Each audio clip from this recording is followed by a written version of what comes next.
So welcome everyone. And we're going to get started. Tonight we're having Jennifer Stewart Miller and Rod Kessler and joining us to read from their books, their new books. And I've just been so thrilled to get to know both of them a little bit personally, and also to read their amazing books. So I'm going to start with a poem that's in my book, and it's called the title just flows into it. So I'll just say that I chose this poem because I thought it might connect a little bit with Rod's Malcolm Miller poems, and you'll be finding out more about Malcolm Miller during this reading. So my poem is called "He Falls Asleep in a Wooden Library Chair, and in a pasture finds his old dog no longer dead. He prances with the dog, can run with ease again. The trail is rough, but not too steep. The dog licks, and the sun shines from its house while flowers forget that it's winter. They both whimper as he starts to drift back to the pain of the waking world, where fluorescent lights shine and his glasses lay folded on the table. So I'm going to introduce Jennifer Stewart Miller. She was born in Massachusetts and grew up in Vermont and California. She holds an MFA from Bennington College and a JD from Columbia University. That I had not actually realized, even though I put that bio in there. And she has a BA from Michigan State University. Her book, Thief, won the 2020 Grayson Books Poetry Prize. She's also the author of A Fox Appears, a biography of a boy in haiku, published in 2015, and a chapbook, The Stranger's Burial Ground, published in 2020. And she's had poems appear in Hayden's Ferry Review, Poet Lore, Rhino, Sugar House Review, Tar River Poetry, and elsewhere.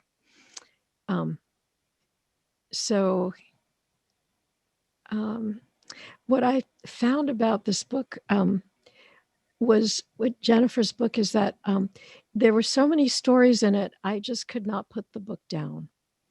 I wanted to find out what was going to happen. So with that, on that note, Jennifer, I'll turn it over to you. Thank you, Phyllis. I'm going to be reading 10 or 11 poems, depending on how much time elapses here. And most of them will be from Thief. The vast majority will be from Thief. And all right, here we go. Silversides. Driving to pick the kids up at school, I tried to recall the name of this minnow.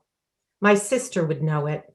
She's the one with the net for details, quicksilver flashes in the shallows, the state capitals and birds in car games we played on long drives. As for me, spare me the details, let the minnows go. She calls me on the phone again, says she tries to sleep, but only dozes, jerks awake all night. It's the voodoo, she says, the pins sticking in all over her. She says she found the doll the nurses made, and they stole the keys to her car, dumped in all this filth, fish heads and stinking soil. Her car is crawling, vines jungling. She dozes, she wakes. They squeeze their way around her neck. I want instead to remember summers when she and I were small, long days on the town beach, the drone of boat engines, how we would scoop up salt water in our blue and yellow pails, slosh it up the sand, and watch the minnows flop about, flash their little lightning. Then we plopped them in a big bucket and left them to swim around for the afternoon. Did we let them go in time? Here they are, swimming up in my throat. March. First light. From far across the foggy, half-frozen lake, the sound of geese. All night, their distant gathering cries soothe me back to sleep. Something under the ice. Around the lake, Norway spruce, blue spruce, white pine. I wish my father could hear the geese, but he is miles away. More and more he sleeps, dozes in his chair, naps long hours, body sprawled across his bed. Flesh has melted off his body like ice off the lake. Every embrace is down to the bone. Along the shore, a yacht club without any yachts, snow drifted up against the doors as in a childhood storm. When he was a kid, my father found a Colt pistol hidden in the ruins of a barn. Old enough to have been used in the Civil War, though he was too young to think of that. Swathed in fog, the geese, their distant gathering cries. Last night, I cracked the storm window open. Now I open it wide. A stream or a spring burbles away unseen. My father still frets about the gun, what it might have been worth, how he used it to crack some nuts. I think of how he holstered it and has carried it all his life, the possibilities, how things might have been different. In a patch of water, one goose swims round and round. Due date. I once got so irritated, so impatient with the inconvenience of yet another trip to the psych ward to bring Jay slippers and sweatpants, underwear and socks, quarters for the corridor phone, all the necessities, that I sniped, "You should keep a little bag packed," as if you were pregnant, as if it were almost your due date. Today, I call. She's in another dive motel. Says the coffee pot is covered in shit and roaches are crawling out of the wallpaper and over her arms. How ordinary such calls are now. First stop psych ward, then it's off to the dual diagnosis house. This time, though, Jay isn't just across the bay. I've moved east to the other side of the country, from where I can finally see she is pregnant. So terribly pregnant, only it's she who keeps trying to be born.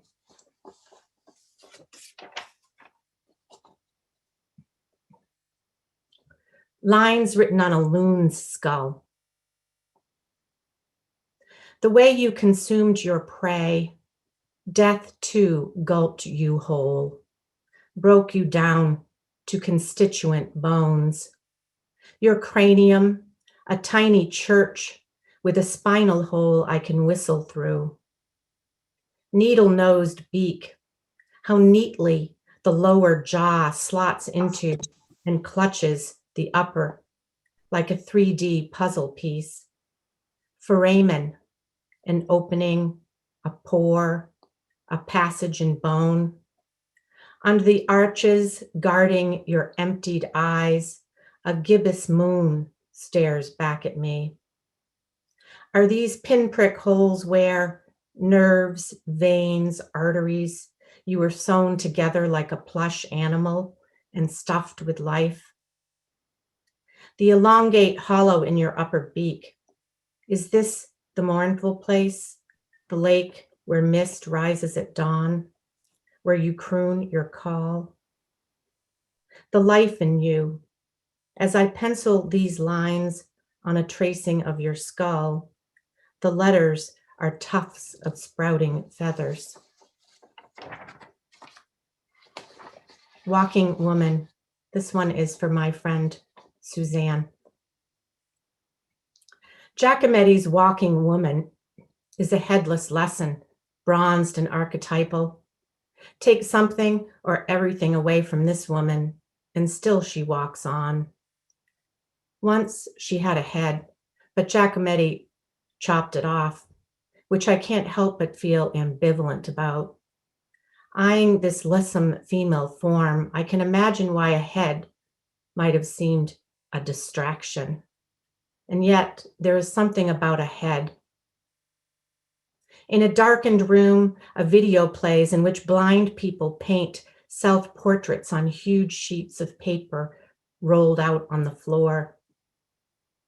And the first thing they each do is give themselves a head. Squirting black, red, blue from plastic bottles, they dab on features, eyes and mouths. And we would need legs as well, one woman says, as she smears herself a set. The large head and little legs look like a giant ovum being admired by two sperm. And this also is fundamental. A man painting a landscape squirts far too much yellow on the paper and says, "Let's just make the sun bigger." My friend, and so he does. My friend Suzanne was like that. Blind from type 1 diabetes, she always spoke as if she could see, as of course she could, her own version, not the darkness I expected. On my way to the museum, I walked across the Thames, which was sleek and rippling, like a muscled, oiled arm reaching upriver to where Suzanne used to live.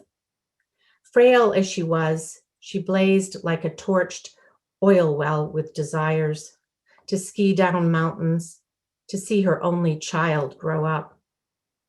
The last time she called, I didn't answer the phone or call her back, and you'd have to chop off my head to rid me of regret.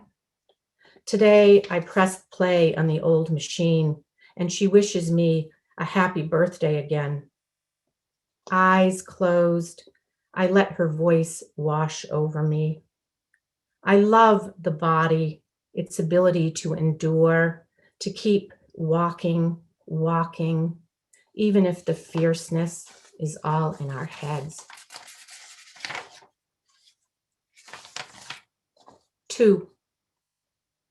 My sister was beautiful, beautiful as a clean sheet snapping and dancing on a tight line in a brisk wind, beautiful as a blonde beach shimmering with heat as it spills into a hazel sea on a summer day. When I was 13 and she was 11, I overheard my mother worrying that my sister would be too beautiful.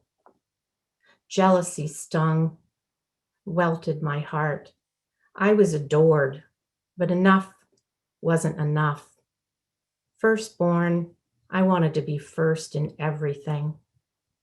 Now she and I are getting older, but I still compare.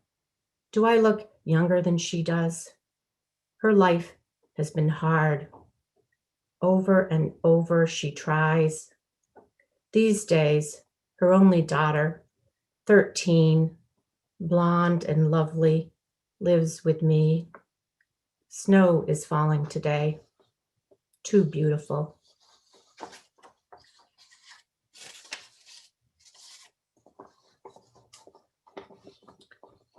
My dead. My dead aren't good on their feet. My dead slip from ladders, tumble down stairs, reach for handles and miss. Maybe they're house painters or old sea captains. Maybe a la Ahab, they lack a leg. I thought I could make it, my father said. The search for more time, the white whale finding us instead, the surprise, an untied lace, a protruding thought on a stair's tread. Have you tried lifting a dead person off the floor? Go ahead. Wrap a dead arm around your neck. Maybe your dead are kinder, but mine, they won't look you in the eye, won't say sorry or bare their hearts. They won't even admit how heavy they are.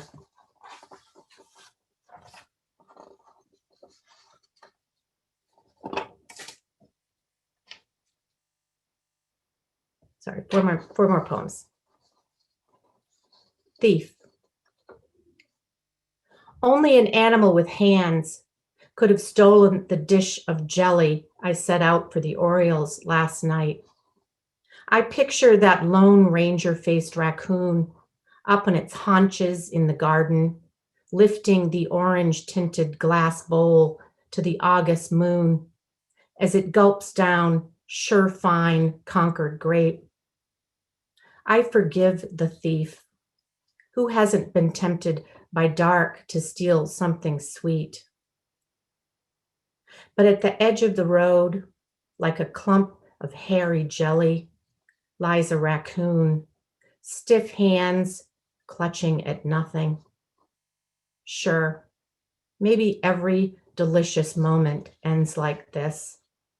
But fuck you anyway, truck or car, whatever you are. Tonight, I'll raise a glass to what moon there is and lick up every last tongueful of grief, not because I'm a hero, because I'm a born thief.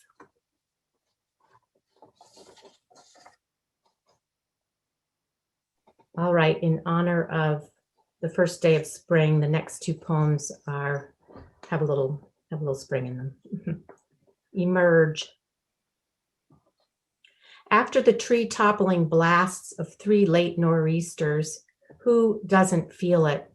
Earth's tilt, surge of green, green, green, thrust of jewels out of dirt, hyacinth, tulip.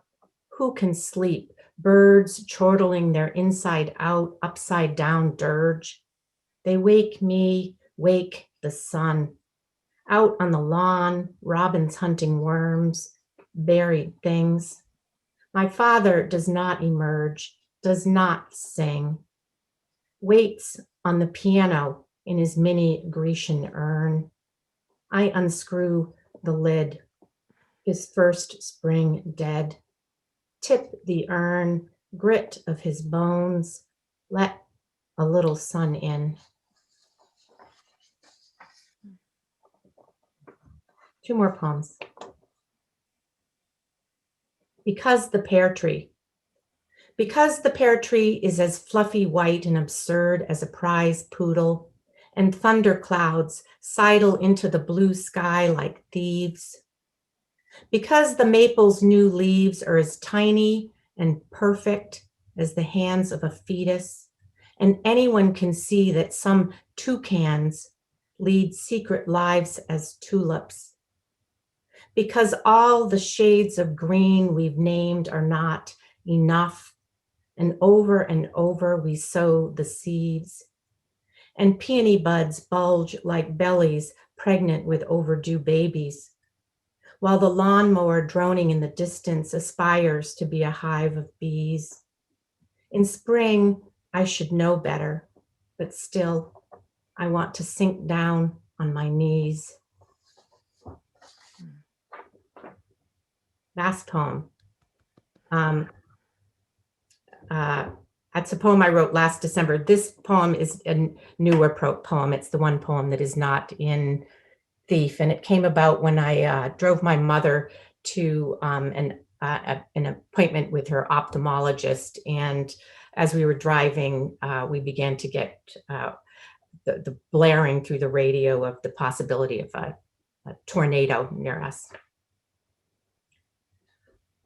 Tomato warnings and other things I'm thankful for. That my mother is still alive and telling my aunt all about yesterday's tomato warnings, and we can laugh. And that my niece, who has lost her sense of smell and taste, is well enough. I'm thankful for how on dark, thick winter mornings, the sun still creeps over the horizon. Glad my dog is buried where I see her grave when I wake up. grateful for sky, Mars, moonrise, flicks of meteors, thankful for fireflies, crickets, tick of wind-up clocks, wide rivers, lit cargo ships, mornings after blizzards, for today's ringneck pheasant blocking the way, for how the blue and black of jay and crow is the opposite of bruise. Also owls, how they unlonely the dark with those hoots. The tiny one found stuck in the Rockefeller Center Christmas tree, and those who tend to injured birds and humans, those who walk beaches on icy nights to rescue coal-stunned turtles, drive them hours in unheated cars to places that can carefully warm them up. The hum of doing unto others, of trying to undo harm. All this I'm thankful for, even maybe those whirling tomatoes bearing down on us. Thank you. Oh boy. Well, thank you, Jennifer. You know, I actually, in preparation, I went to the thesaurus to try to find words that are synonyms for wonderful. True confession. But instead of going through a list of those, I just was looking at the back of your book, and a couple of things pop out at me that I'll say in response to hearing this. Just your poems just went so deep and so gorgeous. That's what's in the chat. So one thing that's back here is that you're like a modern day Scheherazade, which I love that comment. And then this is another comment, says Jennifer Stewart Miller's poems startle the reader with emotional clarity, darkness, and humor, and sometimes with beauty so vivid it hurts. Her self-interrogations have the quality and efficacy of medieval meditations, tough, elegant, memorable work. So that says it much better than anything I could say. Thank you so much. Thank you, Phyllis. You're welcome. So now we're going to hear an introduction for Rod Kessler, who's going to be reading Malcolm Miller's poems. So, and I think, so there's a little bit about that in the introduction. I'll just read the introduction. Rod Kessler spent 31 years teaching English and creative writing at Salem State University in Massachusetts. And he's written short stories and has appeared in many journals and anthologies. He became a friend of Salem poet Malcolm Miller, and after Miller's death in 2014, published with the help of other Salem writers, I believe some of whom are here tonight, a collection of his notable poems, What I Am Always Waiting For, selected poems published by Grayson Books. And here's a little more about Malcolm, and I'm sure Rod will be telling us more. Malcolm Miller wrote over 60 poetry books, all but 2 self-published. And it's a wonderful documentary film, Unburying Malcolm Miller. And actually one of the, one of the filmmakers is here with us tonight, Kevin Carey, also Mark Hilleringhouse, made this movie, and it focuses on Miller, the passions he evoked in others, and his poetry, which is of extraordinary lyricism in moment, near mystic insight, an ardent and awake appreciator of what it is to be alive. That comes from a quote in the Boston Globe. So I'm going to hand things over to you, Rod. Thank you so much for reading with us. Well, Phyllis, thank you for having us and for coming up with the idea of having Grayson Books poets reading. And I'm only sorry that Malcolm Miller is long dead and can't read for himself. If you look over my shoulder, you'll see a photo of an old man, and that was the Malcolm Miller that I knew. I met him only in the last year of his life, and but somehow managed to be thrust into the position of, pardon me, effectively acting as his literary executor. And it's been quite an adventure because he was so prolific. I mean, over 3,500 poems, most of which were self-published. And as Phyllis said, we did get a lot of help from the writing community around Salem and the North Shore, and even as far west as Amherst with Susan Tyler, who's on the reading tonight. So let's hear some of his poems. In Jennifer's poem, Thief, her title poem, she refers to a Lone Ranger mask of the raccoon. And I was encouraged by that because I'm always a little bit nervous about reading this poem because you have to be of a certain age to know what it's all about. But if you know the Lone Ranger, you're good. It's called Tonto. Tonto had more or less to pretend to be flabbergasted by the white man's prowess. What he really thought of the Lone Ranger, we'll never know. Tonto, who could track the bad guys through wasteland and canyon, telling by a hoof print how weary were the ponies, how many hours ago they passed that way. Tonto, who could scan an arrow and without blinking say Apache or Cherokee. Understand me now, I have nothing against the Lone Ranger. I do not say he was not a fighter for justice in the old lawless West, but I inquire why he had to wear a mask. That's all. And why at the end of each episode, some jerk had to stand, hat in hand, braying, "Son, there goes the Lone Ranger." Why the huge fuss over the great horse Silver? Tonto had a damned fine pony too. And couldn't they have mentioned even once Tonto revered the Great Spirit and felt the wonder of lakes and mountains and loved being alive? The theme of being in touch with the spirits of life and the universe pervades a certain number of Malcolm Miller's poems, as we'll hear.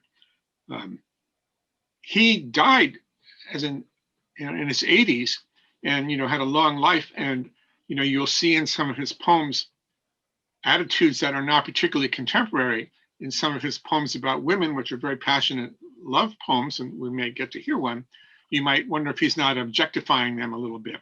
So it was encouraging for me to think about this Tonto poem in our time of social justice and see, well, he had that going for him anyway.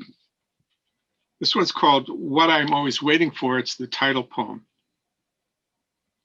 I'm always waiting for something to happen that has never happened. I wake up in the ordinary way and, like you, start by eating and planning and hearing what the earth is, as it also wakes. By mid-morning, it overtakes my spirit, something I'm always waiting for, something I cannot describe.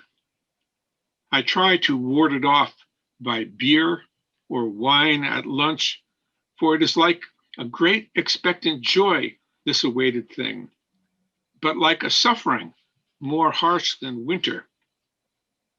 To no avail friendship and sex and talk that stars me as philosopher and wise man, to no avail. For swift upon me, again it comes, what I am always waiting for, what I would welcome as a Messiah, what I cannot describe, what has kept me sane and human, what makes me sorrow and sing. Today is the first day of spring, and it's hard not to not have the seasons on our mind. I know Jennifer read some spring poems. I'll get to one of those, but I've got a couple of winter poems, I guess. This one's called The Dark Has Come. Maybe it's just a winter poem in mood. The dark has come. The dark has come at the appropriate hour to relieve the things of this earth from standing at attention. The dark has come to let the grass rest from the blinding sunlight, and the pebble to regain the roots of its peaceful being there.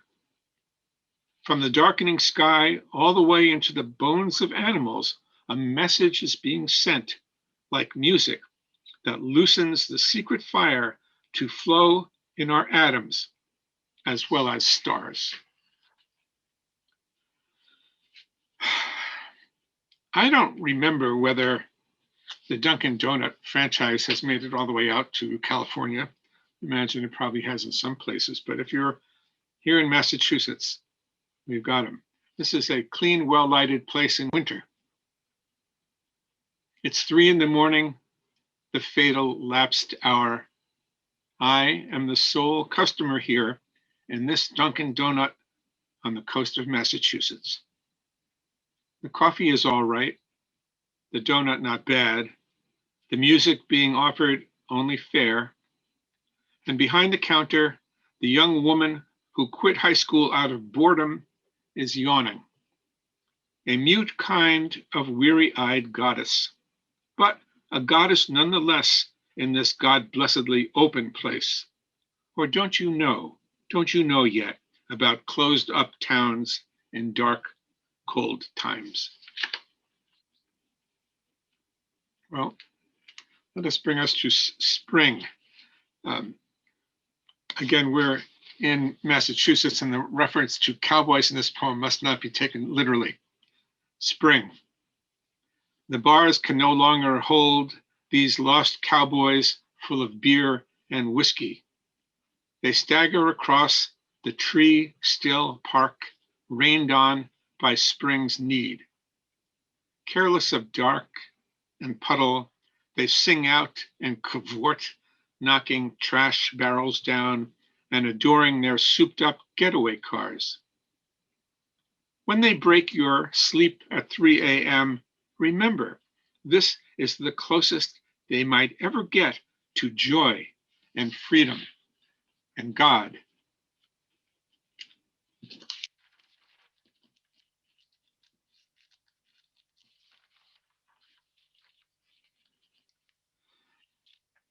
I mentioned that some of Malcolm's poems, passionate as they are, might sometimes smack a little bit of objectifying. I wonder what she'll make of Sex Goddess.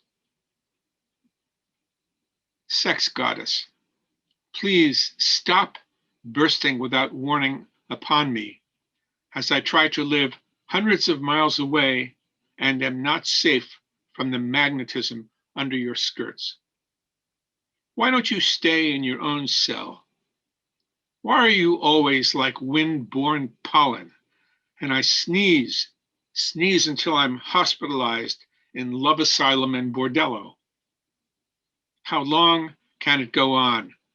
The indifference I feign at your genius for delivering me up to the stars. I am burning across the heavens. How can I earn a living worshiping life? Keep away from me, please, with the terrible verdict that we love each other.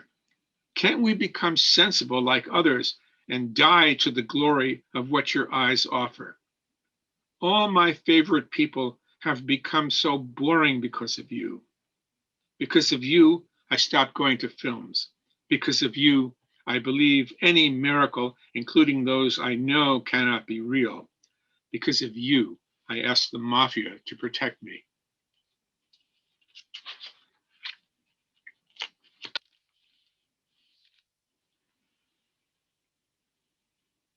We are competing with March Madness. This poem is called I Am Waiting.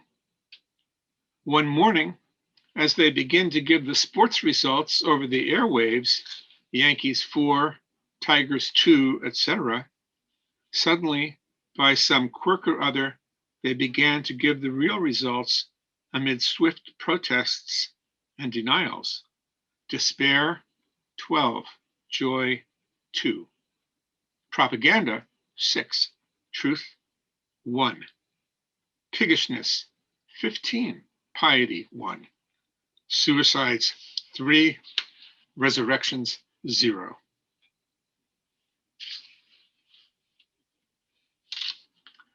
This one is a letter to an old girlfriend. I have $1,000 in the bank and an almost worthy hotel room paid for a week. I'm sitting here listening to Bach on a little radio, smoking a cigar, and drinking a good European lager. The police or mafia are not after me, though there was a chance they could have been. Outside is a small green park, sun is in the trees and birds, and you said I'd be a failure.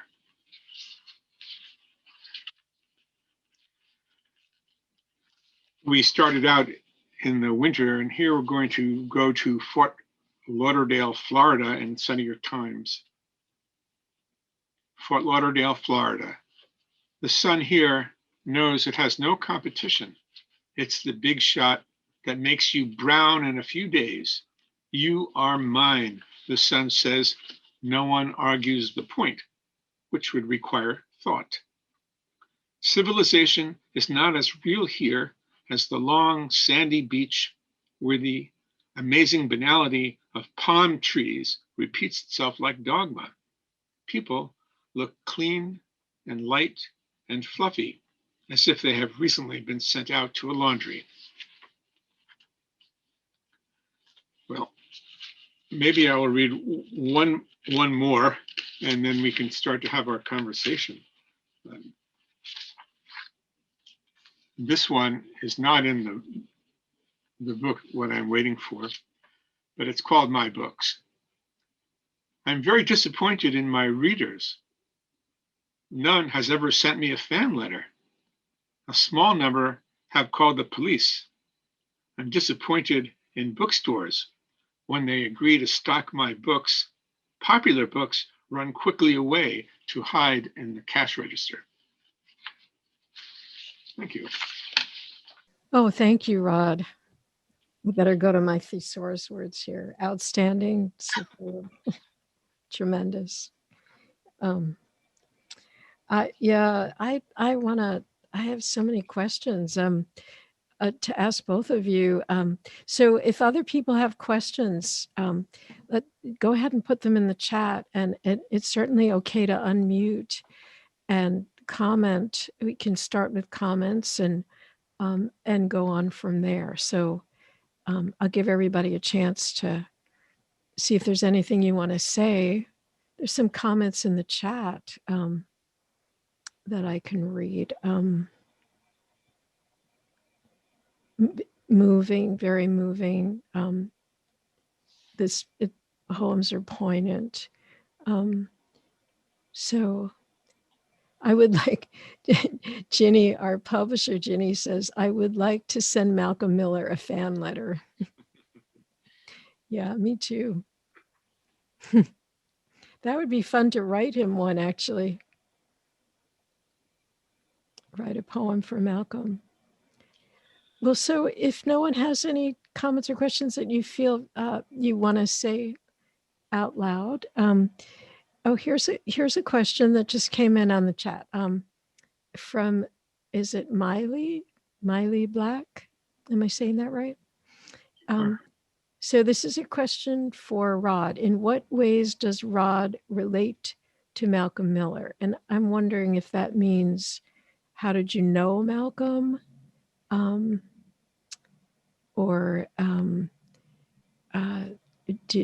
suspect she's wondering what, my take is on him at this point after becoming perhaps the world's expert on him. And, okay. And she might know because that's my wife. But having said that, some distance has now come between the publication of this book and my really being very, very caught up in his work. Like so many of us, I got distracted by some of the political challenges of the last few years, and haven't given poetry the due it had before. I think that I would agree with Malcolm in that there's something about his work that deserves a kind of immortality. And he worked very hard to achieve that. Even though he lived like a pauper and refused to be commercial in the selling of his books, he still always managed to send copies to the McGill Special Collections Library. And a shout out to a man named Richard Veer, who's on this call, who was the Special Collections librarian there. He's been retired for a few years, but a hero in this story. And also to the local libraries and the university and all of that. I think he had an eye on being remembered, and that was far more important to him than money. And I respect that in him.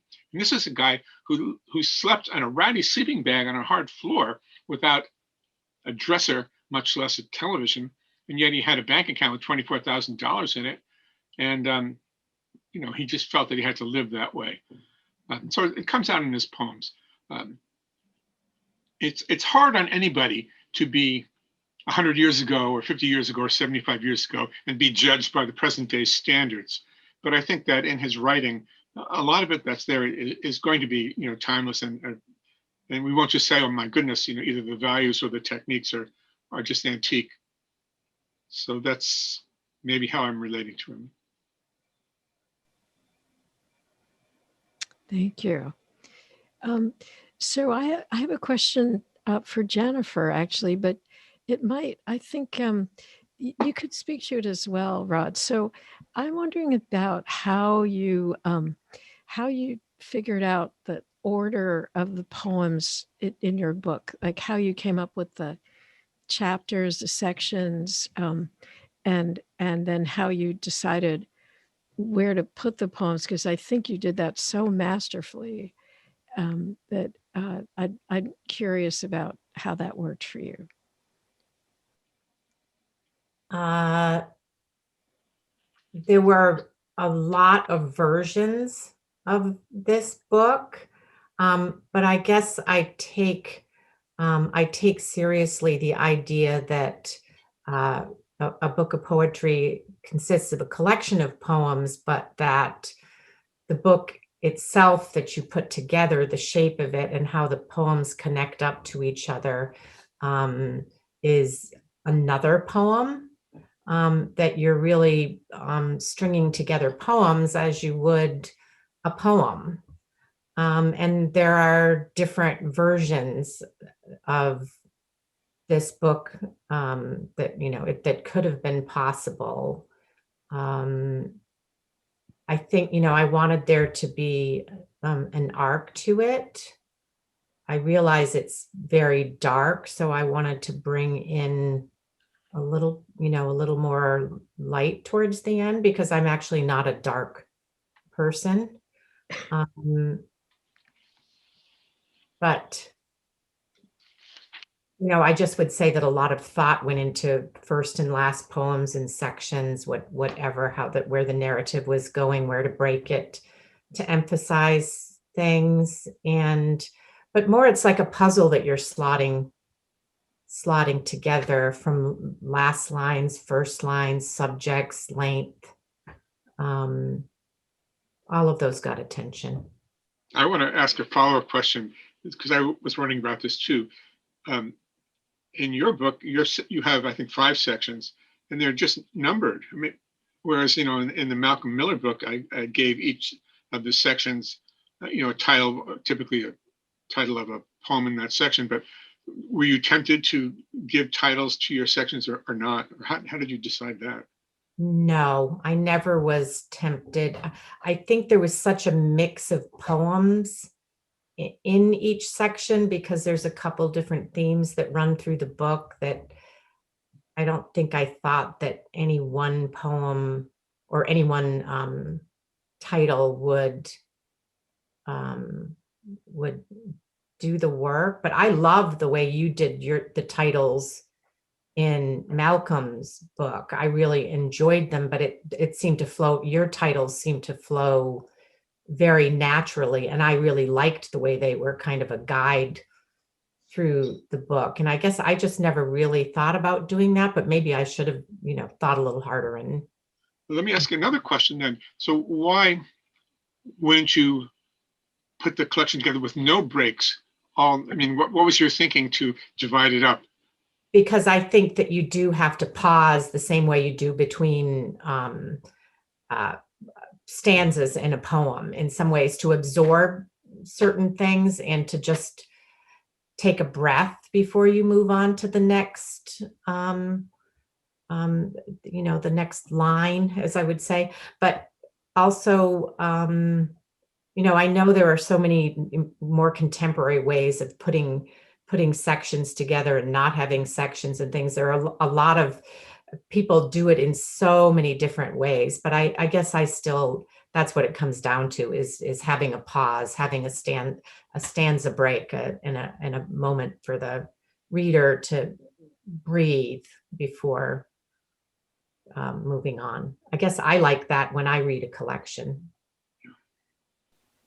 Yeah, it really is. It takes a lot of thought and a lot of work to do it, as well as both of you do. Can I ask Jennifer another question? You can certainly ask as many. Well, I was, interested in your choice of a title poem and of a title. And I can say, just, parenthetically, this having been the first poetry book I've ever been involved in, it must be a lot easier to type out thief all the time than what I'm always waiting for, which is like, cumbersome. Why was that your title poem? Well, again, this collection has had different titles too, and trying to settle on what was the right title wasn't easy. I struggled with that, with poems that were in the manuscript that I took out, things I put back in, and but I think I ultimately settled on Thief because I think it's more representative of kind of what I feel the book is, has a fair amount of darkness in it, but I think there's something very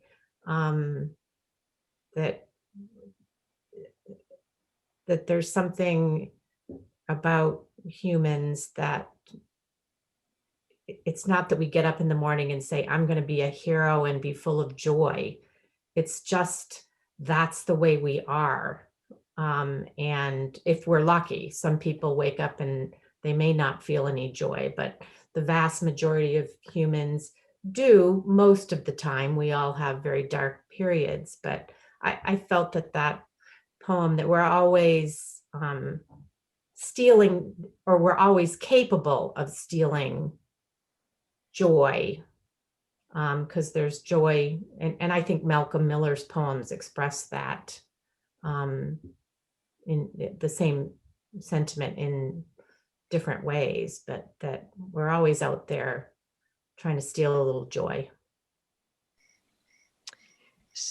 Thank you.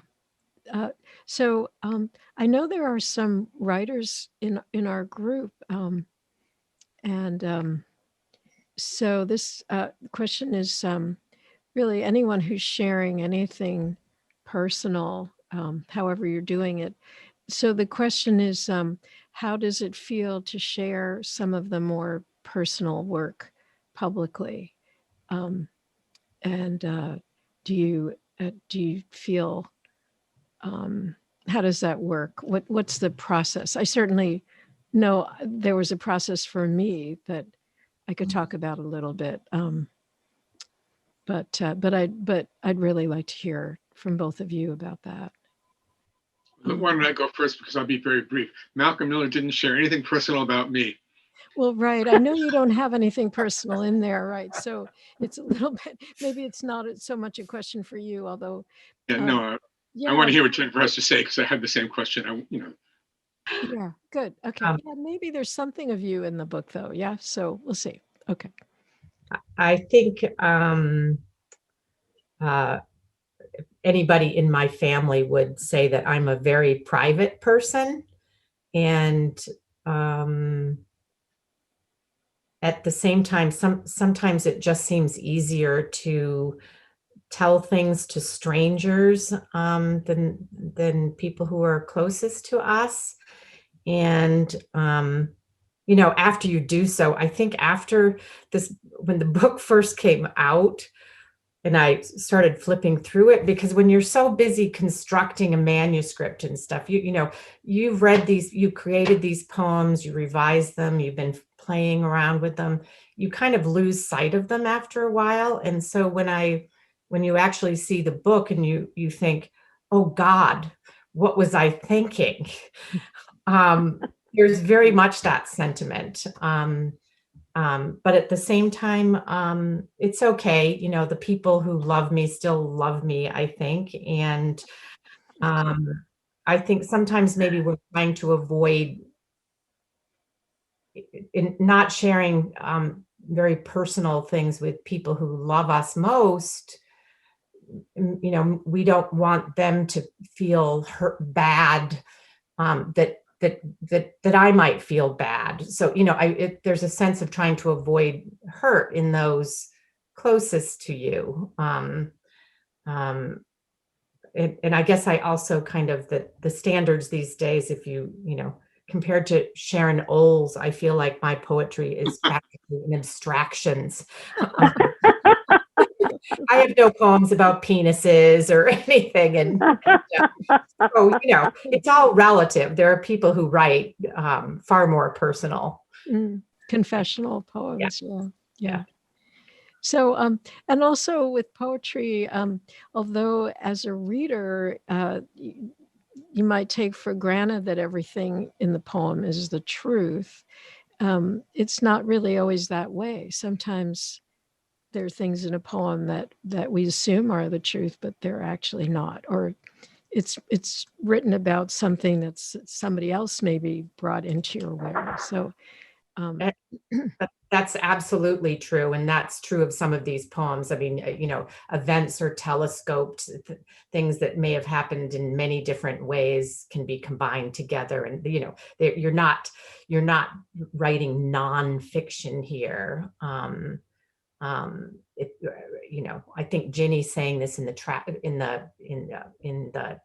that they, you know, I feel like every single one of my poems is true in some emotional sense, as she says. But, you know, I try to be very, you know, true to that. Not necessarily, you know, what day something happened or something like that. Yeah, thank you for that. So, yeah, Rod, I realized that I was trying not to leave you out of the question, but it may not be an appropriate question for you. What do you think? I think that Malcolm Miller was not as personally revealing like that at all. That wasn't his kind of poetry, although sometimes it's personal, but it seems to me that a lot of his personal poems are retrospective and they refer to things that were years and years before. And that just wasn't, you know, what he was up to or his thing.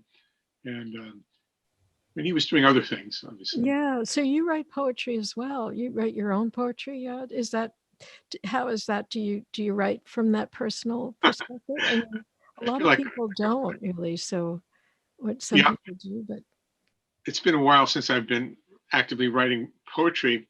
And so I think some yes, some no. But yeah, not to put you on the spot. I was just curious. Well, I'm primarily a fiction writer, of course, and you have the same tension there between drawing on life and also fictionalizing it and making it art. And, you know, like life is chaotic, art is organized. I've never thought about art being organized. Well, I have published about 16 self-published annual collections. So I greet this problem of how to organize things constantly, it seems.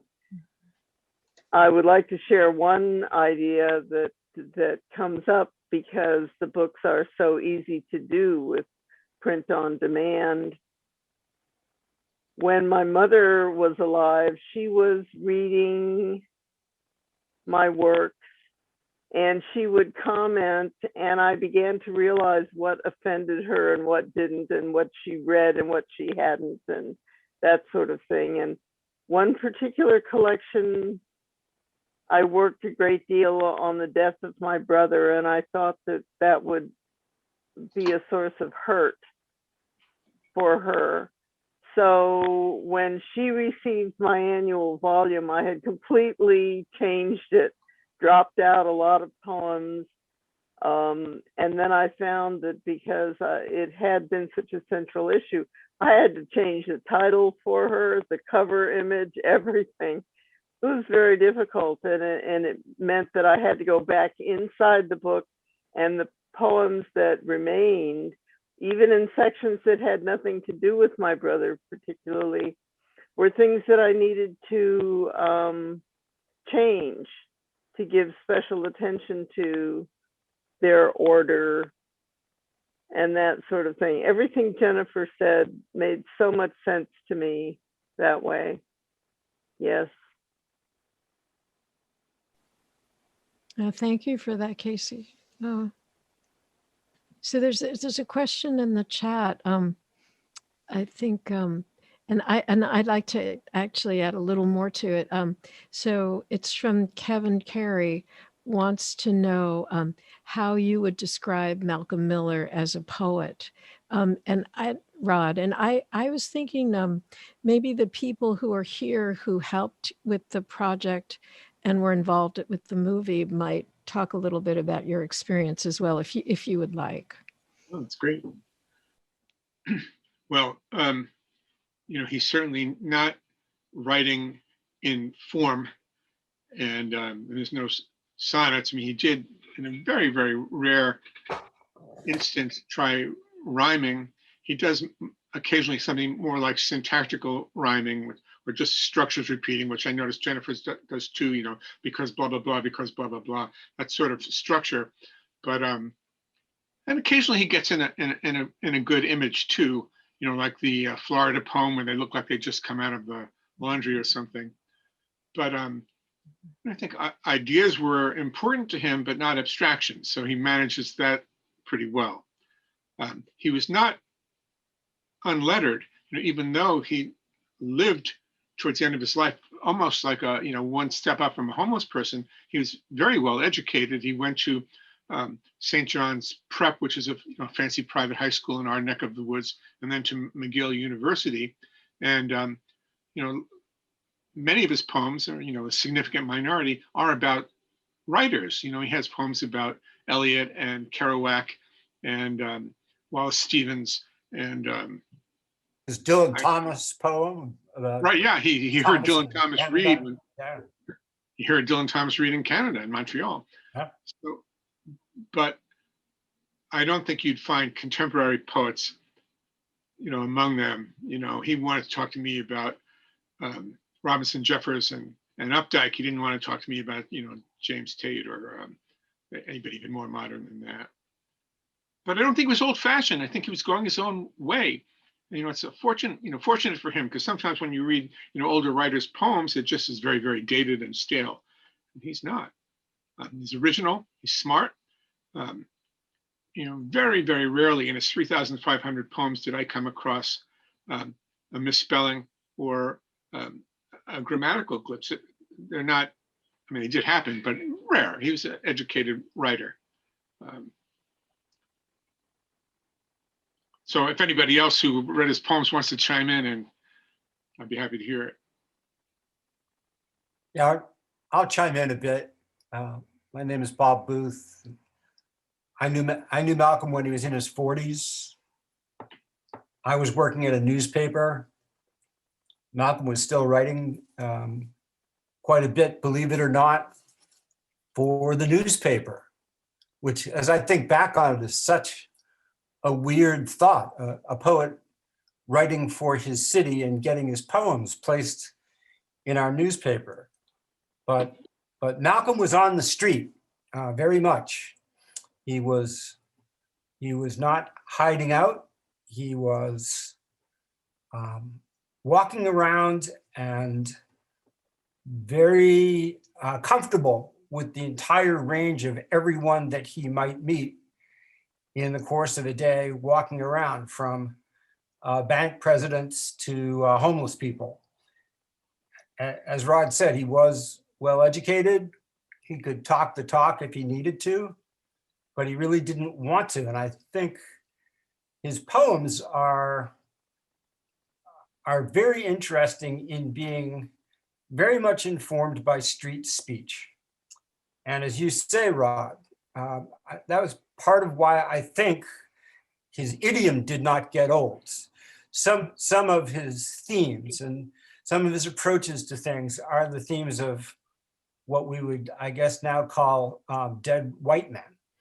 But what can he do about that? The thing that I found really striking about Malcolm was his amazing energy, as we've talked about a little bit today, but just getting up and getting out and being part of a world, which is something we all probably miss. I know I do. But also his commitment to try to write in a way that really spoke to the average person in our city through our newspaper. I don't mean to overdo that, because I know that newspapers weren't the only place where his poems appeared, but thinking back on it, it really was quite striking that not only was he writing for the person in the street, very much so, but I remember, since I was working for that newspaper as a kid, I remember when a part of my job was to distribute the newspapers to little mom and pop variety stores. And I can remember how much people looked forward to finding Malcolm's poem in the newspaper, if you can believe it. So I wanted people to know that about him. And I think it's part of what gives his work an enduring life. Thank you, Bob. Yeah. I might just add one thing. When we Yeah, were Kevin. making the movie, we sent his poems to Mark was friendly with Jerry Stern, and we sent the poems to him, hoping we could get a little clip for the end of the movie, which we did. And the first thing Stern said about him was he's not a poet of the Academy, and that he's an outsider poet, right? And I think that was the appeal of his poetry for me and for a lot of other people. They weren't poems that you saw a lot of, and they had a stark nature to them, and they were certainly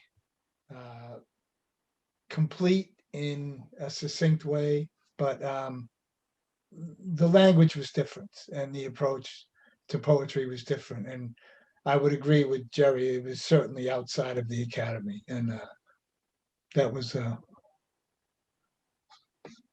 I thought that kind of nailed it for me. I was so moved watching the film and reading your book, Rod, that with all the kindness that people and the warmth that people extended to him. Not everybody did.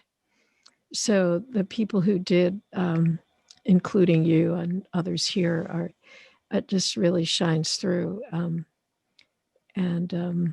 Yeah, I had this feeling of you coming into the situation, having no idea of what you were getting yourself into, and it really does come through. So, There's a huge generosity of spirit behind this book, and you know, the poems are wonderful. Like I so enjoyed reading these poems. There's I don't want to use the word simplicity, grace or something in them. He comes across as a man who knew what was important in life and lived a good life. There's just a real beauty. The last poem in the book, He Made It. But, watching a simple poem about watching somebody out a window trying to catch a bus. And, the title says that, he made it. And the gladness that a stranger can feel for someone who caught a bus. And we've all felt that with that, that feeling, that kind of the secret joys that are out there. And that really resonates for our times so far, this past year, in terms of trying to find that in such a dark time. Well, just think, Jennifer, you and Malcolm will get to have your afterlife together on library shelves and bookstores. Even Henry Miller can't get between you. Those Millers, that's right. Millers, yes, that's right. That was really an accident that the two great. Millers got to be here tonight. So But I was so happy with it. It's such a great project. It's such a great story behind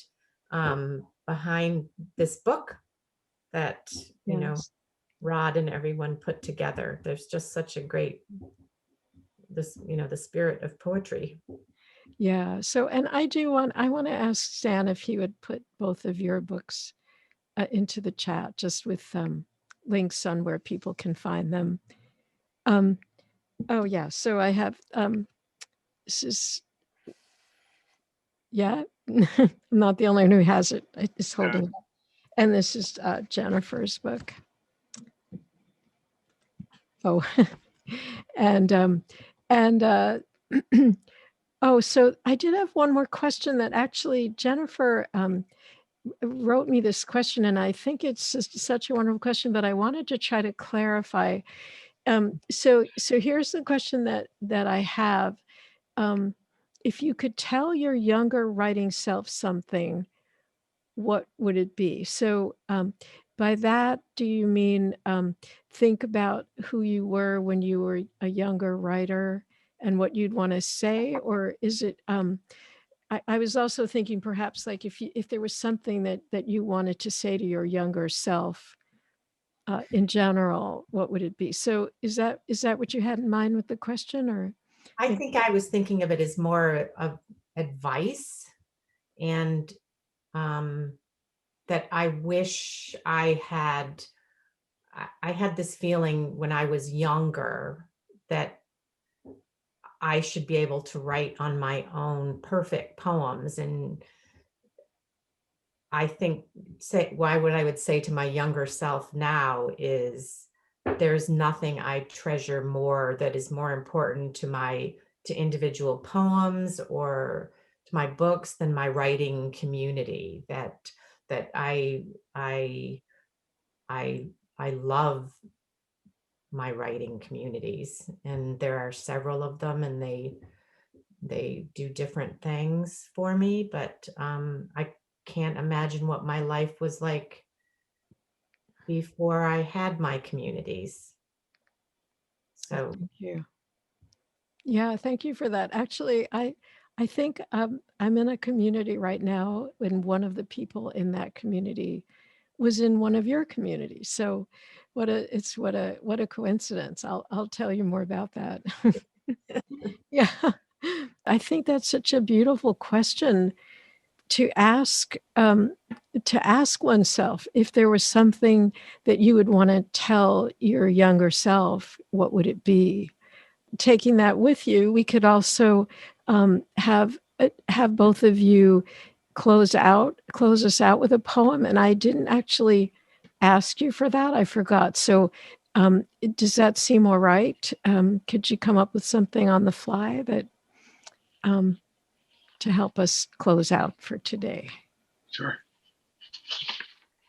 why don't you go ahead, Rod, since you're ready. I'll flip through. Very good.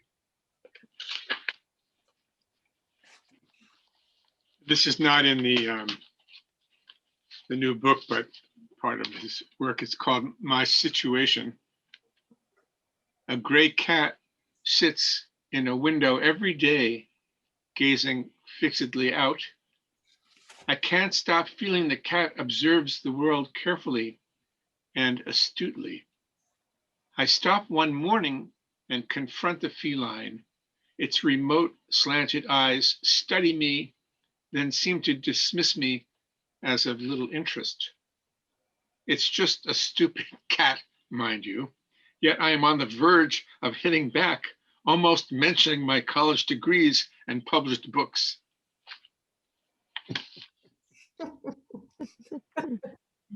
Thank you. Okay, I'm going to read, thinking of some of our earlier discussion. I'm going to read a poem that used to be the title of the book. So here's another possible title of the book. It's called Thirsty Birds. As the dog and I walk up the road, a yellow shafted flicker sips the runoff from a busted sprinkler. Dips in, tips back, dips in, tips back. Its long beak and red dabbed head raise and lower, like one of those oil well pumps, also known as thirsty birds, I last saw years ago out near LAX. I tug the dog to a stop and let the flicker slake its thirst. I've never seen one drink. Beak pointed skyward, the bird pauses. It's early, it's summer, it's going to be another scorcher. You don't have to believe to think there's something about the flicker's upstretched profile that's like a shaft of sunlight piercing an old church. Just this once, I'm glad for a broken sprinkler head, for the bird, for the water spilling down the road. I could never quite love LA, but those were good years when the children were young, when we could still afford to be prodigal with our time. Thank you. Oh, thank you so much, both of you. And and I have one comment. I think this is the perfect comment to end on from Joanne. I like to think of Jen and Malcolm sitting side by side on a shelf. I imagine good, graceful conversation and laughter.